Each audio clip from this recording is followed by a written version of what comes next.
Chers téléspectateurs, il y a 5 ans, Nicolas Sarkozy était élu avec 378 grands électeurs, contre 160 pour Ségolène Royal.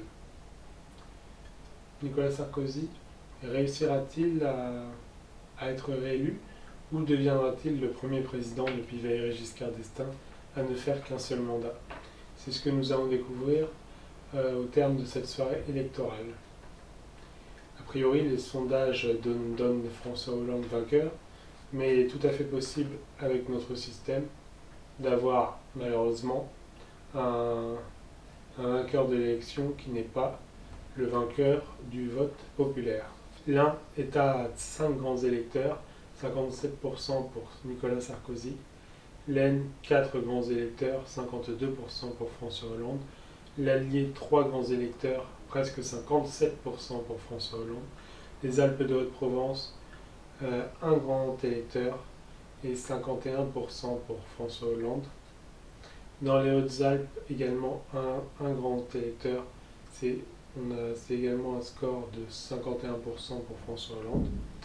Dans les Alpes-Maritimes, qui vaut quand même 9 grands électeurs, Nicolas Sarkozy obtient un peu plus de 64%.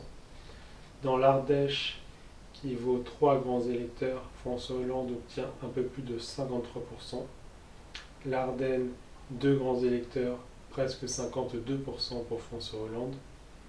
Dans l'Ariège, qui vaut 1 grand électeur, c'est plus de 63% pour François Hollande.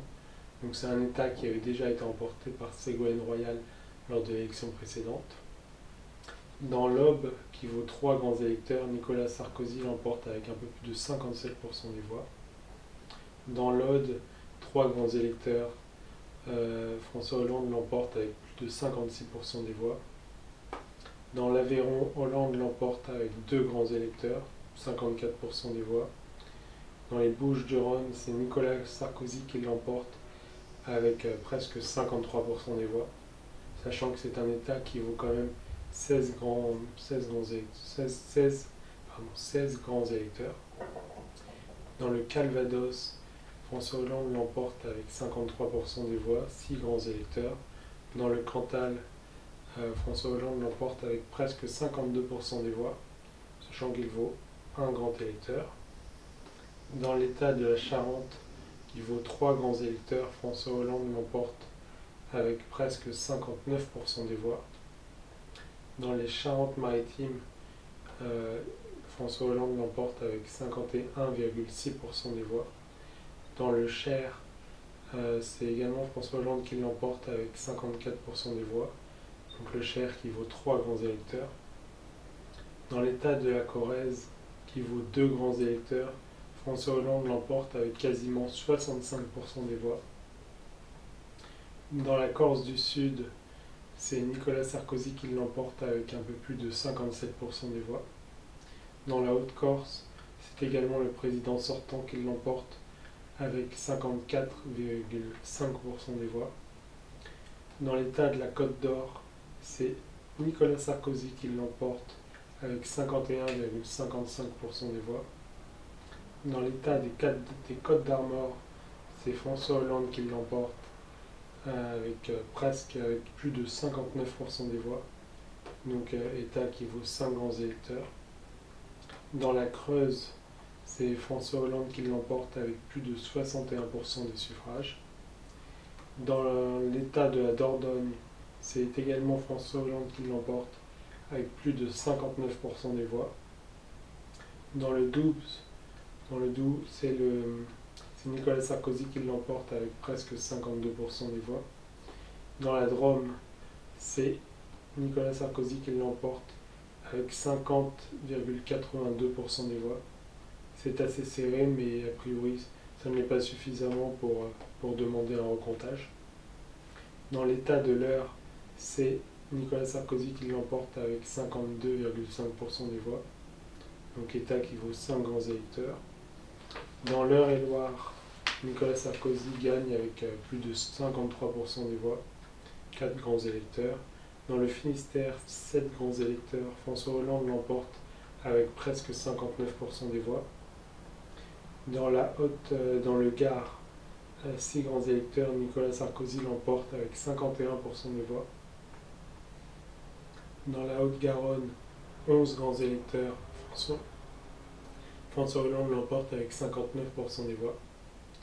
Dans le Gers, 2 grands électeurs, François Hollande l'emporte avec 56% des voix. L'Hérault revient à Hollande avec 51% des voix. L'Ille-et-Vilaine revient également à Hollande avec 55% des voix. Idem pour l'Indre, l'Indre-et-Loire, l'Isère. Le Jura est relativement serré, mais revient à Nicolas Sarkozy avec 50,58% des voix, ce qui correspond à un peu moins de 1700 voix d'écart. L'État des Landes revient à François Hollande avec presque 57% des voix. Le Loir-et-Cher revient à Nicolas Sarkozy avec plus de 52% des voix. L'État du Loir revient à François Hollande avec 50,50% des voix. Donc c'est serré, il y avait à peu près 4000 voix d'écart. La Haute-Loire revient à François Hollande avec 51,38% des voix. La Loire-Atlantique revient à François Hollande avec 56,35% des voix. Le Loiret revient à Nicolas Sarkozy avec 54% des voix. Le Lot revient à François Hollande avec presque 62% des voix. Le Lot-et-Garonne revient à François Hollande avec 51% des voix. La Lozère, il semblerait qu'elle ait été emportée par Nicolas Sarkozy, mais c'est très très serré puisque ce serait avec 50,05% des voix. Il n'y aurait que 45 voix d'écart entre Nicolas Sarkozy et François Hollande. Donc à voir s'il est à recomptage ou pas. Mais pour l'instant, la Lozère est notée comme remportée par Nicolas Sarkozy. L'État du Maine-et-Loire a été remporté par Nicolas Sarkozy avec 51,15% des voix. La Manche a été remportée par Nicolas Sarkozy avec 50,10% des voix. C'est également très serré, il y a moins de 600 voix d'écart. Donc à voir s'il y aura un recomptage ou pas. Sachant que c'est un État qui vaut 4 grands électeurs sur les 538. La Marne a été remportée par Nicolas Sarkozy avec plus de 55% des voix. La Haute-Marne a été également remportée par Nicolas Sarkozy avec plus de 54% des voix. La Mayenne a été remportée par Sarkozy avec 53% des voix. L'État de Meurthe-et-Moselle a été remporté par François Hollande avec 53% des voix. Donc État qui vaut 6 grands électeurs. La Meuse a été 2 grands électeurs, a été remportée par Nicolas Sarkozy avec 53% des voix. Le Morbihan a été remporté par François Hollande avec 52% des voix.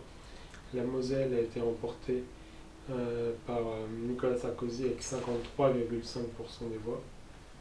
La Nièvre a été remportée par François Hollande avec 59% des voix.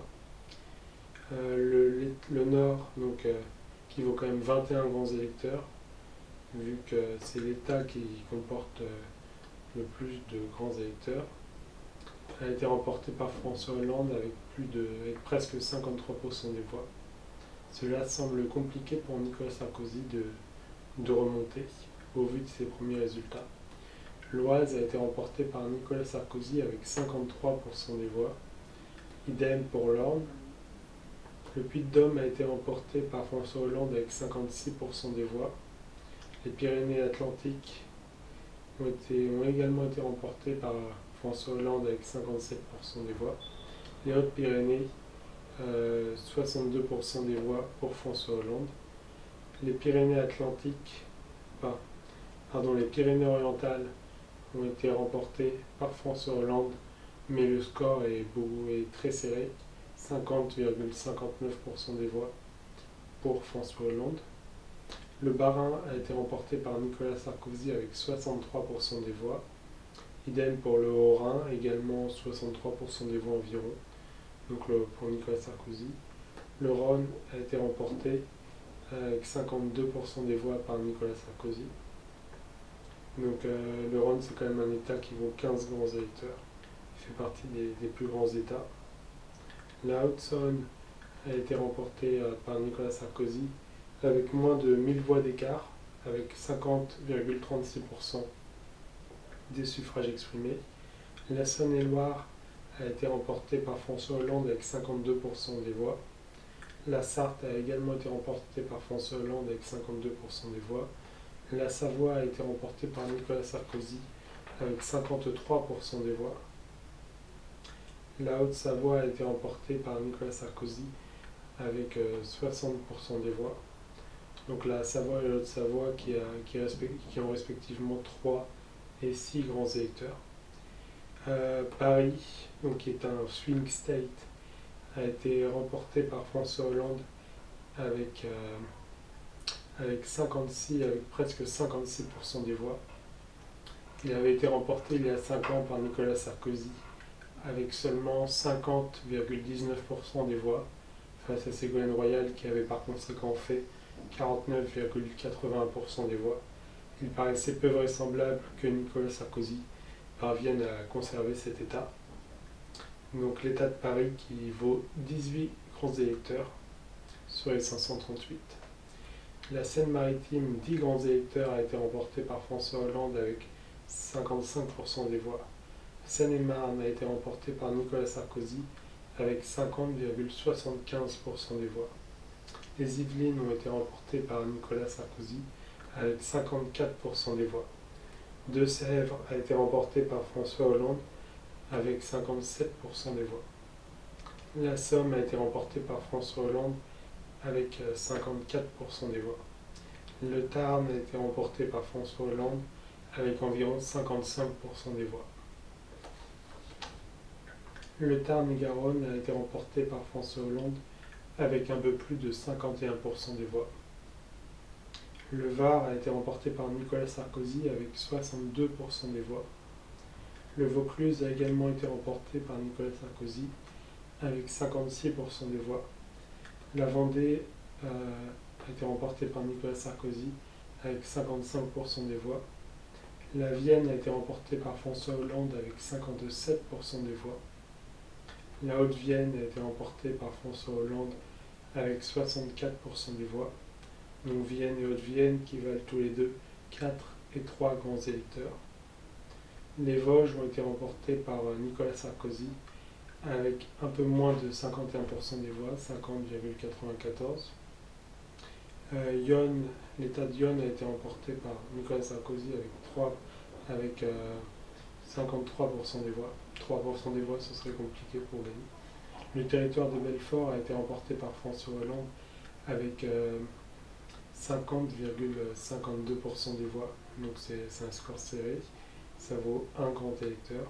L'Essonne, 10 grands électeurs, a été remporté par François Hollande avec plus de 53% des voix. Les Hauts-de-Seine ont été remportés par Nicolas Sarkozy avec 50,52% des voix, donc moins de 7000 voix d'écart, ce qui est un score assez serré. La Seine-Saint-Denis a été remportée par François Hollande avec 65% des voix. Le Val-de-Marne a été remporté par François Hollande avec presque 57% des voix. Le Val d'Oise a été remporté par François Hollande avec quasiment 54% des voix. La Guadeloupe a été remportée par François Hollande avec quasiment 72% des voix. La Martinique a été remportée par François Hollande avec 68% des voix. La Guyane a été remportée par Hollande avec 62% des voix. Idem pour la Réunion, où Hollande a gagné avec 71,5% des voix. Mayotte a été remportée par Nicolas Sarkozy avec 50,95% des voix. Donc également un score très serré pour l'État de la Mayotte. Donc si on fait le calcul, François Hollande obtient 321 grands électeurs contre 17 pour le président sortant Nicolas Sarkozy. Donc il y aura une période de 2 semaines avant la passation de pouvoir entre le président sortant Nicolas Sarkozy et le nouveau président, le président élu François Hollande.